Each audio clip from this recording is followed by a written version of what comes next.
ayan, part 2 tayo. Naputol kasi dun sa una kong video, mahaba na siya. 10 minutes lang kasi ang capacity. So, ngayon, nagbasa ako ng Bible. Ito ang nabasa ko. Psalm 121 verses 1 to 2. I lift up my eyes to the hills. Where does my help come from? My help comes from the Lord, the maker of heaven and earth. So, that time talaga, maraming nanalangin for me, maraming nagsend din ng parang kaunting help kasi isipin nyo, 2 days lang kami, inabot ng 54,000 yung bill namin kasi nga may RAS pa. So, mas nagpamahal yun. So, wala kaming masyadong malaking ipon. Kaya na problema kami ng asawa ko. Syempre, kakakasal lang namin. Nag-ano pa kami, 'di ba? Dami ring nangyari. Kaya hindi unexpected din yan. Kasi nung yung 6 weeks na pregnancy ko na yan, dami na rin namin gastos dahil nagpa-ultrasound ako, nagagamot ako. Ang mahal din ng pampakapit Ang dami ko nga binili tapos di naman pala magagamit lahat kasi nakuna na nga ako. Pero okay lang, ganun talaga. So, ang laki na nang nagastos namin. Tapos yun nga, nanghiram kami sa ninong ko muna ng money para makalabas na kami sa ospital. Kasi pag tumakbo pa yung billing, mas mapapamahal kami pag nagstay pa kami na matagal dun.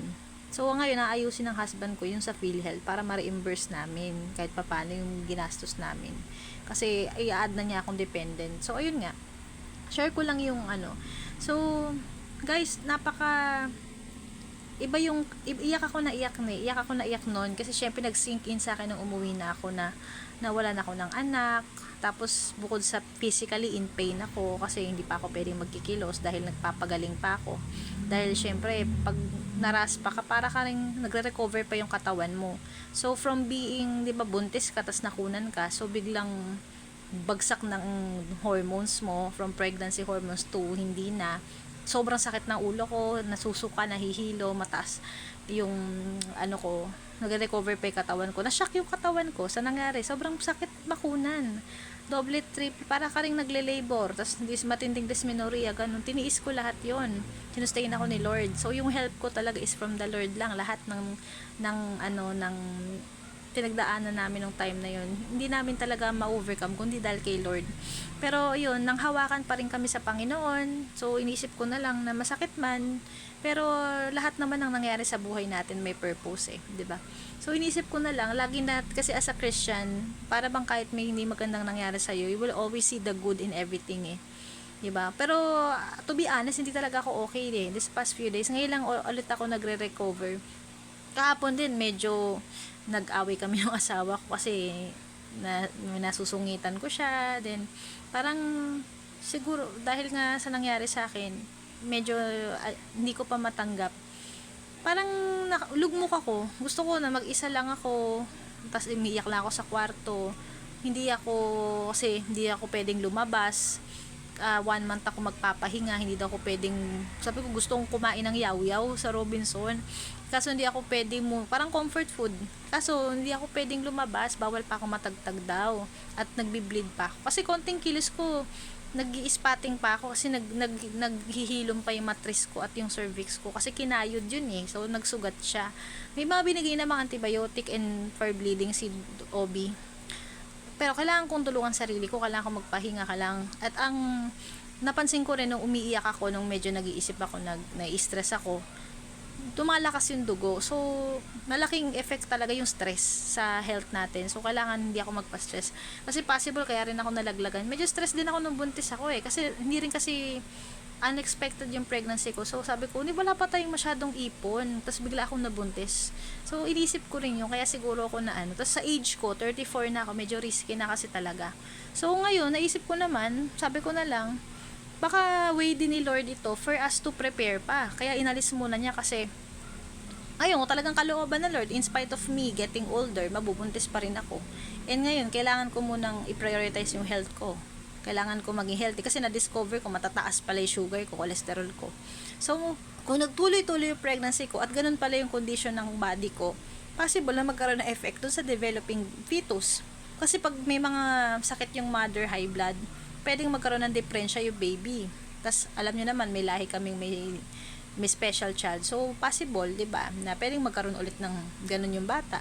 So, tapos o kaya mas masakit yung kung kailan lumaki na yung tiyan mo at na-attach ka na sa baby, nag-invest ka na, nag-gastos ka na. Tapos kung kailan mo na ipanganak, may problema pala, may depresya or namatay yung bata. Kung kailan mo na iluwal, walang buhay, may ganun eh. So mas masakit yon. Naisip ko na lang, thankful na lang din kami kasi in-spare kami ni Lord from greater pain, greater problem, or greater heartache. So, mainam kasi 6 weeks pa lang, itlog pa lang naman yung ko nung nakunan ako. So, hindi pa ganun kasakit. Hindi pa ganun. Unlike yung fetus na mas masakit yun, 'di ba? Kasi nag-grow na siya eh. So, everything has a purpose. Nasa perspective lang. Pero kahapon, ang Lord naman is inaalaw kanya to feel pain. To be human enough to acknowledge pain, 'di ba? So, ang Lord, kinomfort ako na, anak, okay lang maging malungkot. It is the season yung season na to talagang you really have to grieve kasi hindi naman pwedeng pagkait sa akin yun eh, yung pain, 'di ba? Hindi ko naman pwedeng i-deny yung feeling na yun na nasaktan ako, na hurting ako physically, mentally, emotionally kasi because of our loss of the loss of our baby. Pero yun nga, ang Lord naman is, kung ang tao yan, di ba, huwag ka na parang daling sabihin, huwag ka na umiyak, huwag ka na malungkot, pero hindi mo maiiwasan yun eh, kasi hindi naman ganun kadali eh. You will, once again, sabi ko, eto na naman ako sa healing journey, eto na naman ako sa season of brokenness, na dadaan na naman ako sa stages of healing. Pero alam ko naman, since ang Lord, hindi ako iniiwan, sasamahan ako sa lahat.